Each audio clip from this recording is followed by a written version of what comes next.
Hello everyone, welcome to the channel. तो जो हमारी एनसीईआरटी एमसीक्यू एक्सट्रैक्ट की सीरीज चल रही थी उसका 6 चैप्टर होने वाला है।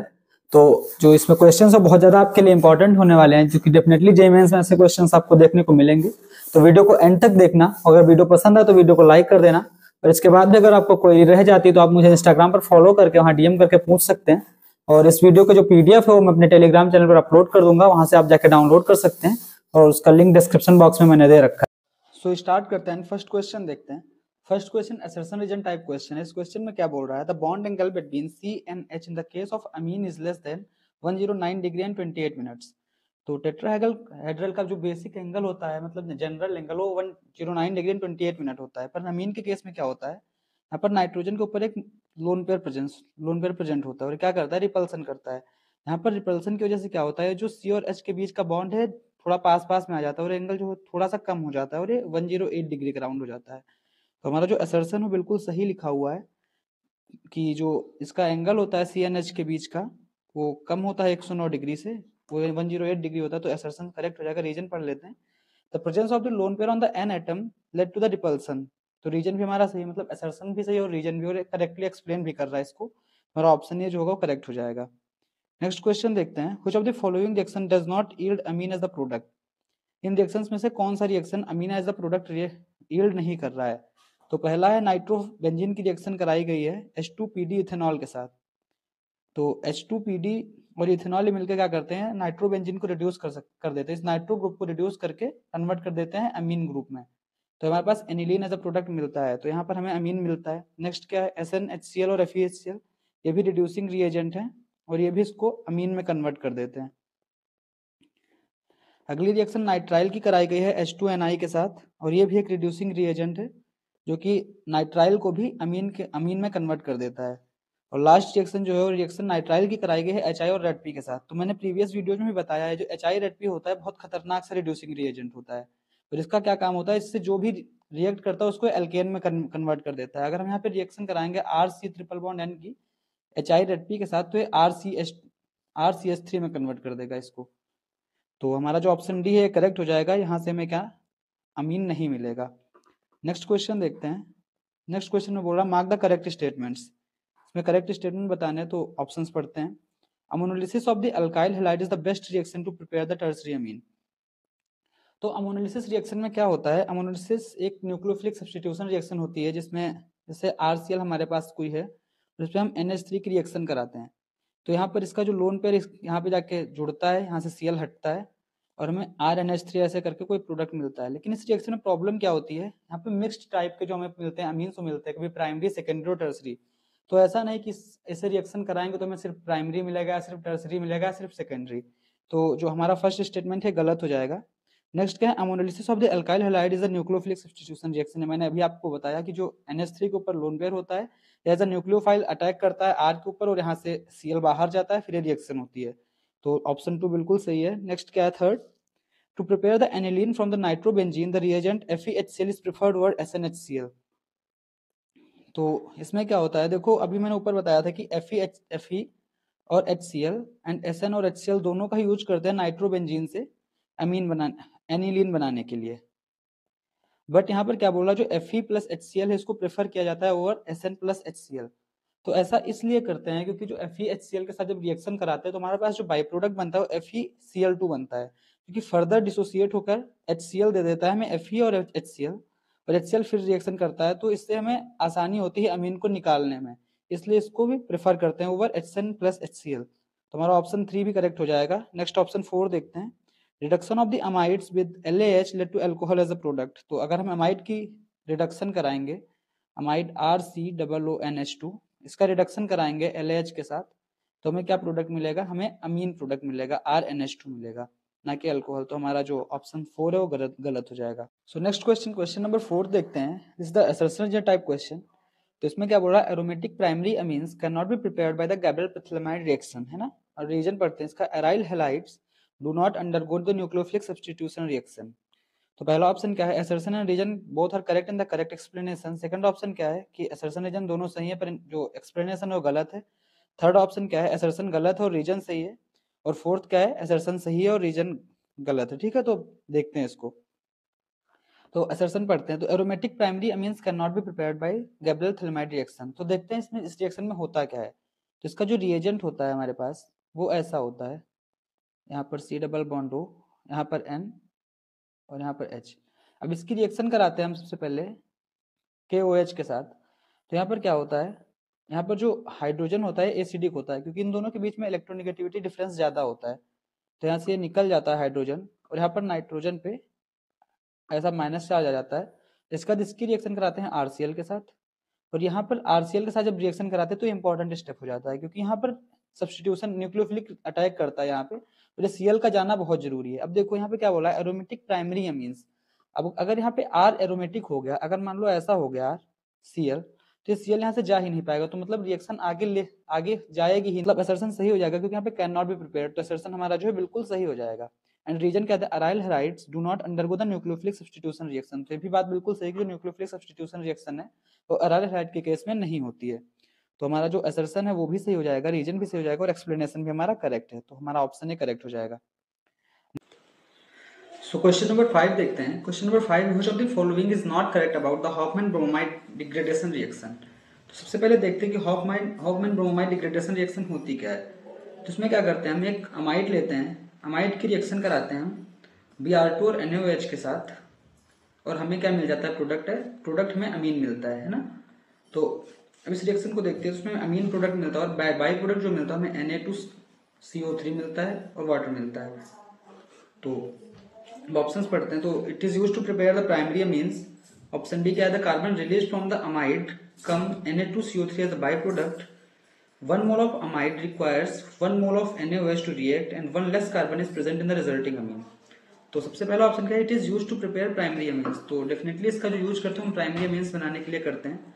हमारा ऑप्शन ये जो है वो मतलब हमारे लिए नॉट करेक्ट में तो नहीं सही होगा। नेक्स्ट ऑप्शन क्या था, carbon release from the amide come as the Na2CO3 as the by product. अभी मैंने बताया जो बाई प्रोडक्ट हमें मिलता है वो Na2CO3 मिलता है, और ये जो कार्बन यहाँ से निकलता है वो यही कार्बन यहाँ पे आता है जो कि फॉर्म करता है Na2CO3। तो ये वाला जो स्टेटमेंट है भी सही है, गलत नहीं है। नेक्स्ट क्या, 1 mole of the amide requires 1 mole of NaOH to react.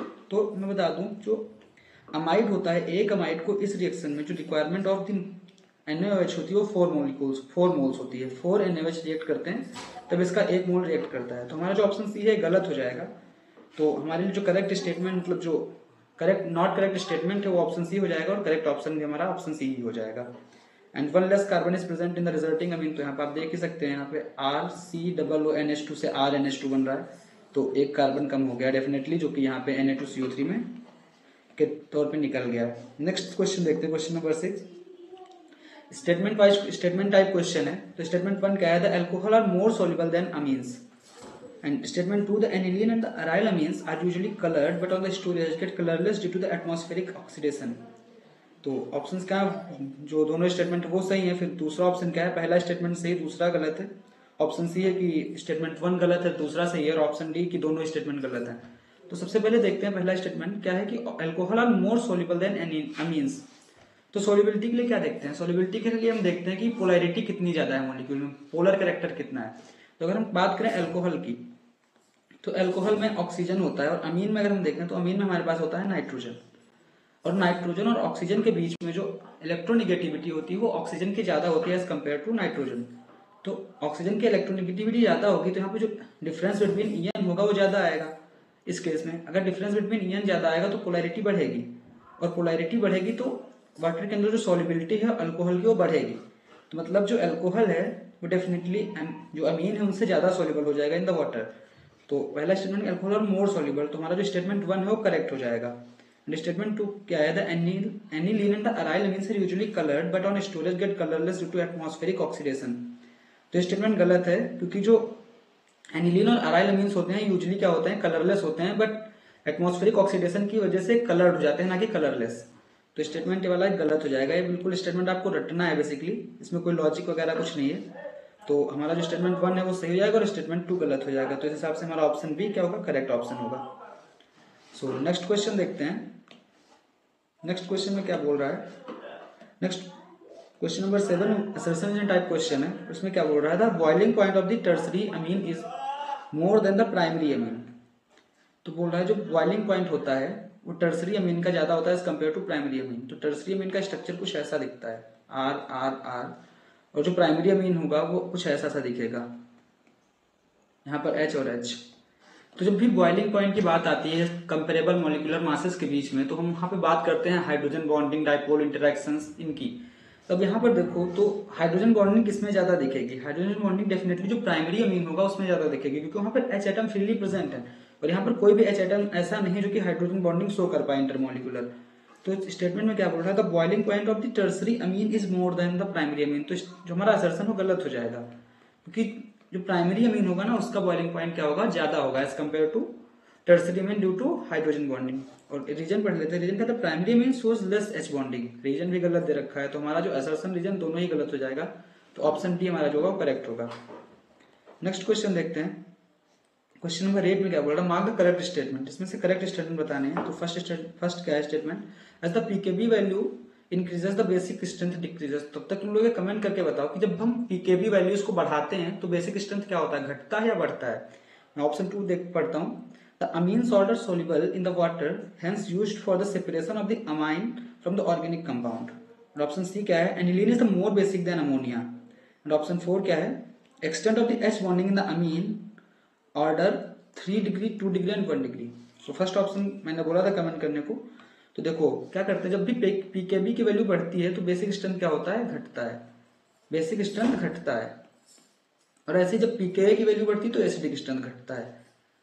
Acidic strength घटता है।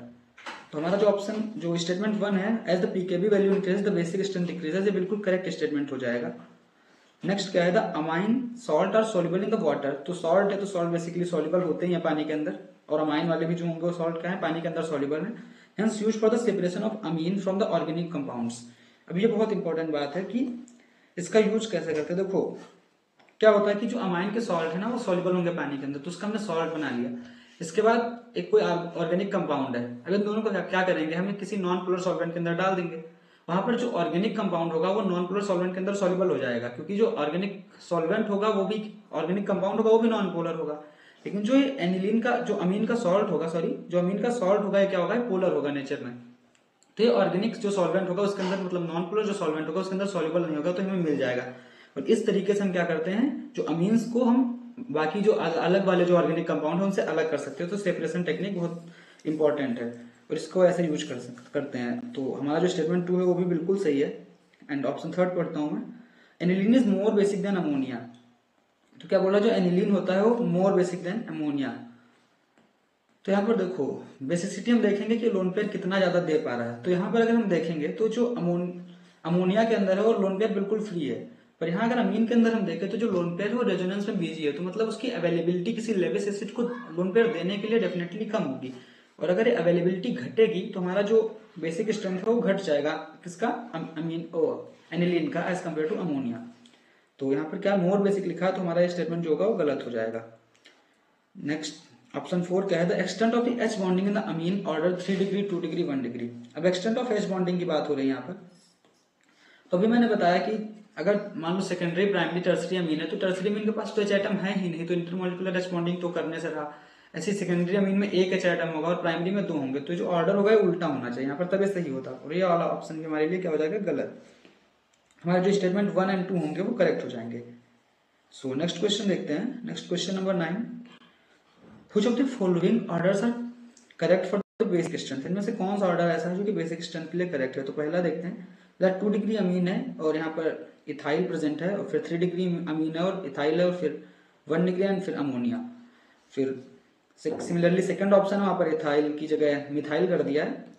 तो ये जो दोनों ऑर्डर हैं एनसीईआरटी के अंदर दिए हुए हैं और इनको याद करना है। बेसिकली इन दोनों ऑर्डर्स को याद करना है। थोड़े एक्सेप्शन टाइप के, इनमें मतलब रूल्स ऐसे लगते नहीं है, तो और बहुत इंपॉर्टेंट है। तो ये दोनों ही ऑर्डर करेक्ट है और इनको याद करना है, मतलब बोथ बी एंड सी हमारा जो ऑप्शन है वो करेक्ट हो जाएगा। और ये ऑर्डर बहुत ज्यादा इंपॉर्टेंट है, डेफिनेटली किसी ना किसी शिफ्ट में पूछे जाएंगे, क्योंकि हर बार पूछे जाते हैं। इनमें से एक एटलीस्ट हर बार पूछा जाता है, तो कोई ना कोई पूछा जरूर जाएगा, तो इसलिए इनको ढंग से याद कर लेना। नेक्स्ट क्वेश्चन देखते हैं, question number 10। Compare the basic strength. इसमें फिर से बेसिक स्ट्रेंथ कंपेयर करने का क्वेश्चन आ गया है। तो एनिलीन वाले जो चैप्टर है इसमें ऐसे सवाल बहुत देखने को मिलते हैं बेसिक स्ट्रेंथ कंपेयर करने के लिए। तो यहाँ पे काफी सारे रूल्स होते हैं।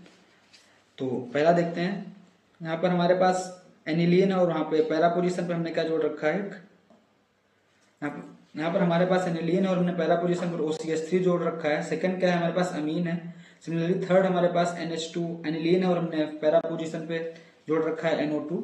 एंड फोर्थ में क्या है, हमने एनिलीन के और मेटा पोजीशन पर NO2 जोड़ रखा है। लास्ट वाले में हमने सीधा एनिलीन रखा है। तो देखो क्या होता है बेसिक स्ट्रेंथ के केस में, हम बेसिक स्ट्रेंथ की बात करते हैं तो हम देखते हैं अगर कोई भी पॉजिटिव M या पॉजिटिव H या प्लस I का ग्रुप होता है तो हमेशा बेसिक स्ट्रेंथ को बढ़ाता है। ठीक है, तो अब यहाँ पर इसी चीज को देखते हुए चलेंगे। और अगर कोई नेगेटिव वाला ग्रुप प्रेजेंट होता है जैसे -M -H ऐसे करके, तो बेसिक स्ट्रेंथ को कम करेगा। तो इस चीज को हम देखते हुए चलेंगे यहाँ पर। तो सबसे पहला ऑप्शन जो देखते हैं उसमें क्या है, हमारे पास NH2 है, NH2 और यहाँ पर OCH3 लगा है ना। तो हम बेसिक स्ट्रेंथ आएगी कहाँ से, इस N वाले लोन पेयर से डेफिनेटली। अब यहाँ पे इसके पैरा पोजीशन पर लगा हुआ है O और इसके पास एक लोन पेयर, तो यहाँ पे प्लस M ग्रुप हो गया, ये प्लस M ग्रुप हो गया और ये पैरा पोजीशन पर है। ठीक है, तो क्या करेगा, यहाँ से इसकी बेसिक स्ट्रेंथ को बढ़ाएगा तो इसकी बेसिक स्ट्रेंथ ज्यादा हो जाएगी। सेकंड क्या है, NH3। अब देखो अभी मैंने ऊपर ही बताया आपको कि NH3 की जो बेसिक स्ट्रेंथ होगी वो एनिलीन से ज्यादा होगी, है ना। तो अब यहाँ पे कोई भी ग्रुप आ जाए, कुछ भी आ जाए, तो NH3 की फिर भी उसको तो कम, उससे तो ज्यादा हो नहीं पाएगी स्ट्रेंथ। तो NH3 की तो डेफिनेटली सबसे ज्यादा होने वाली बेसिक स्ट्रेंथ, तो हमारे पास सेकंड की सबसे ज्यादा हो जाएगी। फिर ऐसे देखते हैं थर्ड वाले में पैरा पोजीशन पर क्या आ गया, -M ग्रुप आ गया है। एंड फोर्थ वाले में क्या आ गया, मेटा पोजीशन पर आया है ग्रुप, तो इसको -I इफेक्ट शो करेगा क्योंकि मेटा पोजीशन पर -M +M ये सब नहीं लगते हैं। एंड फिफ्थ वाला जो हमारा सिंपल एनिलीन है। ठीक है, तो अब देखते हैं इसमें से सबसे ज्यादा, अब इसके बाद किसकी होगी, इसके बाद फर्स्ट वाले की होगी क्योंकि इसमें +M ग्रुप प्रेजेंट है विद एनिलीन।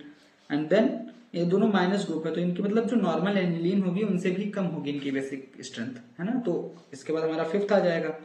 एंड देन हमारा आ जाएगा जिसमें -M लग रहा है क्योंकि वो ज्यादा डोमिनेटिंग इफेक्ट है एज कम्पेयर टू -I, तो हमारा थर्ड आ जाएगा। एंड देन हमारा आ जाएगा फोर्थ।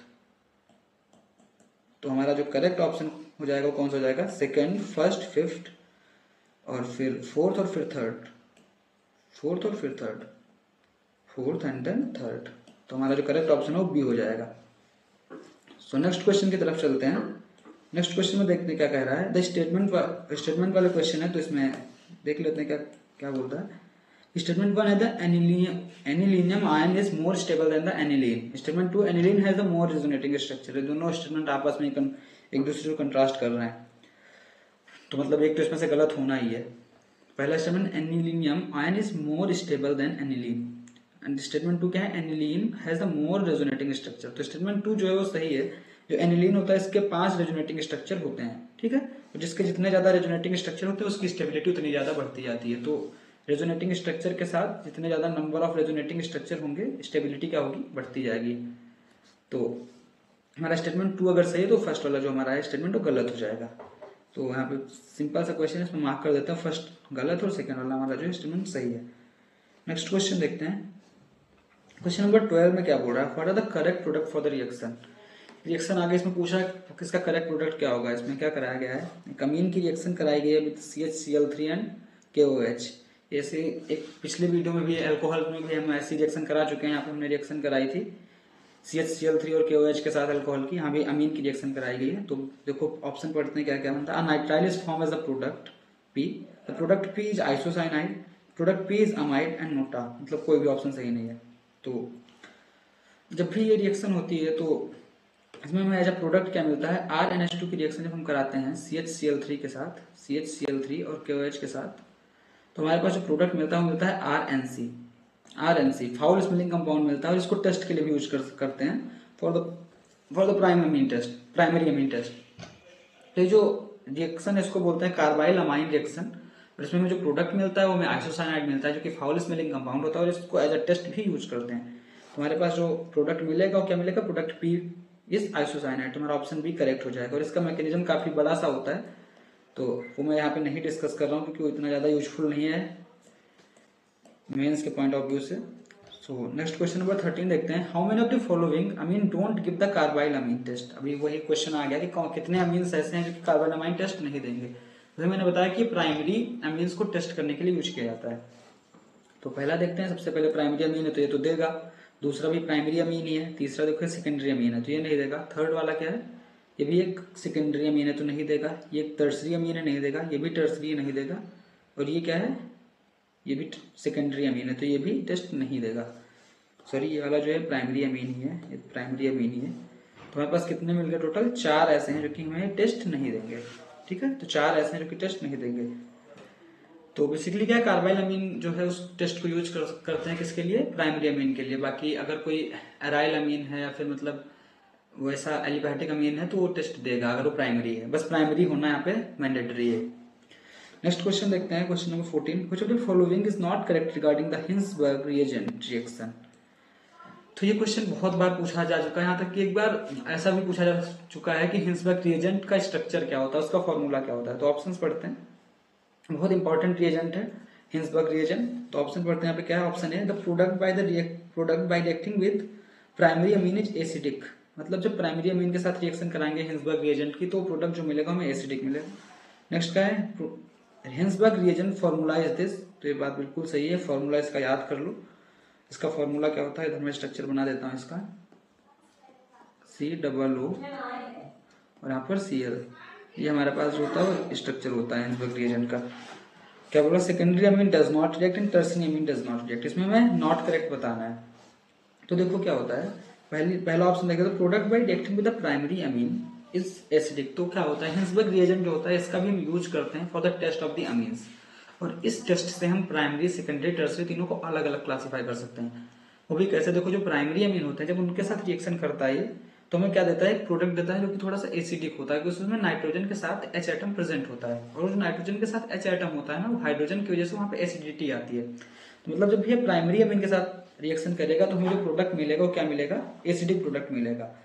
और इसके बाद जब ये सेकेंडरी अमीन के साथ रिएक्शन करता है तो देखो यहाँ पर एडिशनली जब H एटम प्रेजेंट होगा प्राइमरी अमीन में, मतलब 2 H एटम होते हैं, एक को रिप्लेस कर लेता है तो फिर भी एक रह जाता है, तो वहां पे हमें मिल जाता है जो वो एसिडिक प्रोडक्ट। लेकिन जब सेकेंडरी अमीन की हम बात करते हैं तो वहाँ पे रिएक्शन तो कर जाता है लेकिन वहां पर H एटम नहीं बचता। जो H एटम बचता नहीं है तो जो एसिडिटी होती है कंपाउंड की वो खत्म हो जाती है। वहां पर जो कंपाउंड की एसिडिटी है वो खत्म हो जाती है। तो मतलब अगर प्राइमरी के साथ करेगा तो एसिडिक कंपाउंड मिलेगा, सेकेंडरी के साथ रिएक्शन करेगा, सेकेंडरी के साथ डेफिनेटली प्राइमरी के साथ एसिडिक, सेकेंडरी के साथ रिएक्शन तो करेगा ये, लेकिन जो हमारे पास प्रोडक्ट मिलता है वो एसिडिक नहीं होता। ठीक है, वहां पर क्योंकि जो हम कह सकते हैं कि वो बेसिक होता है कि नाइट्रोजन के पास लोन पेयर होता है तो और H एटम यहाँ पे रहता नहीं है तो बिल्कुल भी एसिडिटी इसके अंदर नहीं आती है। ठीक है, इसके बाद जो टर्सरी अमीन होता है उसके साथ रिएक्शन ही नहीं करता है, उसके साथ रिएक्शन ही शो नहीं करता।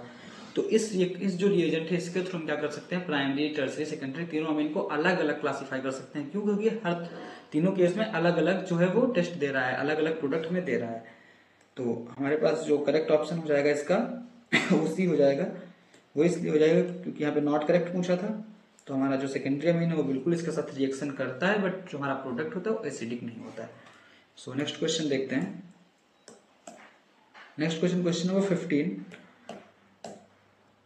इसमें क्या बोल रहा है? Which test is best suitable to identify primary, secondary and tertiary Amin.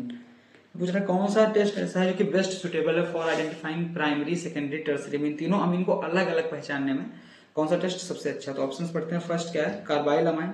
Second Hoffmann bromide reaction. Third क्या है? Hinsberg reagent. एंड फोर्थ क्या है? All of the above. तो पहला कार्बाइल अमाइन जो होता है वो क्या करता है? बेसिकली सिर्फ प्राइमरी के साथ टेस्ट देगा। किसके साथ देगा? सिर्फ और सिर्फ प्राइमरी अमीन्स के साथ टेस्ट देगा और सेकेंडरी और टर्सरी दोनों के साथ ही नहीं देगा। तो इन दोनों के बीच में तो इसने कुछ भी नहीं किया, इन दोनों के बीच में इसने सेपरेशन नहीं किया। बट जो हमारा हॉफमैन ब्रोमाइड है वो प्राइमरी के साथ अलग टेस्ट देगा, सेकेंडरी के साथ अलग टेस्ट देगा और टर्सरी के साथ अलग टेस्ट देगा। तो हमारे पास जो बेस्ट रिएजेंट होगा इनको अलग करने के लिए डेफिनेटली हिंसबर्ग होगा, नॉट हॉफमैन ब्रोमाइड। तो रिएक्शन है, सॉरी यहाँ पर हिंसबर्ग कर लो। यहाँ पे हिंसबर्ग जो होगा वो हमारे लिए डेफिनेटली बेस्ट रिएजेंट होगा, बेस्ट टेस्ट होगा, क्योंकि इन तीनों को ही अलग कर देगा। सो नेक्स्ट क्वेश्चन देखते हैं, क्वेश्चन नंबर 16। और यहाँ पे हॉफमैन ब्रोमाइड मैंने बता ही दिया कि ये सिंपल सी रिएक्शन होती है, पहले बता चुका हूँ। तो क्वेश्चन नंबर 16 इसमें क्या बोल रहा है? Which of the following reaction is not correct. तो पहली रिएक्शन क्या है? पहली रिएक्शन एनिलीन की रिएक्शन कराई गई है Br2 और H2O के साथ। ऐसी रिएक्शन में अल्कोहल्स में मतलब भी बता चुका हूँ, फिनॉल की जहाँ पे रिएक्शन हमने कराई थी। नेक्स्ट रिएक्शन कराई गई है पायरिडिन की प्रेजेंस में CH3COO और इसका होल ट्वाइस के साथ, और वो इसकी रिएक्शन कराई गई फिर से एनिलीन की। नेक्स्ट रिएक्शन कराई गई है एनिलीन की HNO3H2SO4 with the temperature 288 kelvin, और फिर ऐसे ऐसे प्रोडक्ट बने। और सिमिलरली थर्ड और लास्ट रिएक्शन। तो पहली रिएक्शन देखते हैं। तो क्या करते हैं, जब भी हम रिएक्शन कराते हैं एनिलीन या फिर फिनॉल की इसके साथ Br2H2 के साथ, मतलब ब्रोमीन वाटर के साथ बेसिकली, इसको सिंपल लैंग्वेज में कहें, तो हमारे पास जो प्रोडक्ट मिलता है वो ऐसा ही मिलता है हमें। वहाँ भी जैसा प्रोडक्ट मिला था NH2, और यहाँ पर सारी पोजीशन पर Br आके जुड़ जाते हैं ऑर्थो और पैरा पोजीशन पर। ठीक है, इसके बाद ऑप्शन 2 देखते हैं। तो यहाँ पर हमने रिएक्शन कराई है CH3CO, और वो यहाँ पे तो इसकी रिएक्शन करा रहे हैं हम, देखो NH2 के साथ, और फिर यहाँ पर CH3CO, इसका स्ट्रक्चर ऐसा है कुछ। इसकी रिएक्शन होती है तो हमारे पास जो प्रोडक्ट मिलता है वो क्या मिलता है, हमारे पास प्रोडक्ट जो मिलेगा वो बेसिकली N यहाँ पे रहेगा, इसके बाद ये आके बाकी चीजें जो है वो जुड़ जाएंगी, NH और ये CO, और यहाँ पर CH3 ऐसे आके जुड़ जाएगा, तो हमारे पास जो प्रोडक्ट है वो डेफिनेटली यही मिलने वाला है। तो ये दोनों ही रिएक्शन सही हैं, तो ऑप्शन सी और डी देख लेते हैं एक बार, इसको मैं अरेंज कर देता हूँ। ऑप्शन सी देखते हैं, ऑप्शन सी क्या है, ऑप्शन सी में एनिलीन की रिएक्शन कराई गई है, एनिलीन की रिएक्शन कराई है HNO2 HNO3 और H2SO4 और 288 केल्विन पर। अब देखो क्या होता है, एनिलीन क्या होता है, एनिलीन में जो यहाँ पे प्रेजेंट है क्या है, इसका कैरेक्टर क्या है, बेसिक, ये बेसिक है, और ये जो हमने रिएजेंट यूज किया क्या है, स्ट्रॉन्ग एसिडिक है ना, स्ट्रॉन्ग एसिडिक रिएजेंट है। यहाँ पर क्या होगा, यहाँ पर रिएक्शन हो जाएगी एसिड बेस पहले, क्योंकि एसिड बेस रिएक्शन की हमेशा रेट बहुत तेज होती है, कभी भी हम रिएक्शन करा रहे हो तो जो एसिड बेस रिएक्शन कभी भी हो रही होती है वो सबसे पहले हो जाती है, क्योंकि उसकी जो स्पीड है ना वो रेट बहुत ज्यादा होती है। तो यहाँ पर हमारे पास सबसे पहले एसिड बेस रिएक्शन हो जाएगी, और एसिड बेस रिएक्शन होते से यहाँ पर क्या बन जाएगा, एन के ऊपर प्लस आ जाएगा, ऐसा हमारे पास एक जो होगा वो प्रोडक्ट मिल जाएगा। अब इसके बाद आगे की रिएक्शन जो होगी वो लेगी, और वहां पर NO2 आके इससे ऐड होगा। अब देखो यहाँ पर प्लस चार्ज आ गया, तो प्लस चार्ज आने की वजह से क्या हो गया, ये मेटा डायरेक्टिंग हो गया, ये ऑर्थो पैरा डायरेक्टिंग से हटके मेटा डायरेक्टिंग हो गया और डीएक्टिवेटिंग और हो गया, है ना। तो हमारे पास जो मेजर प्रोडक्ट बन रहा था पहले ऑर्थो पैरा, वो अब नहीं बनेगा।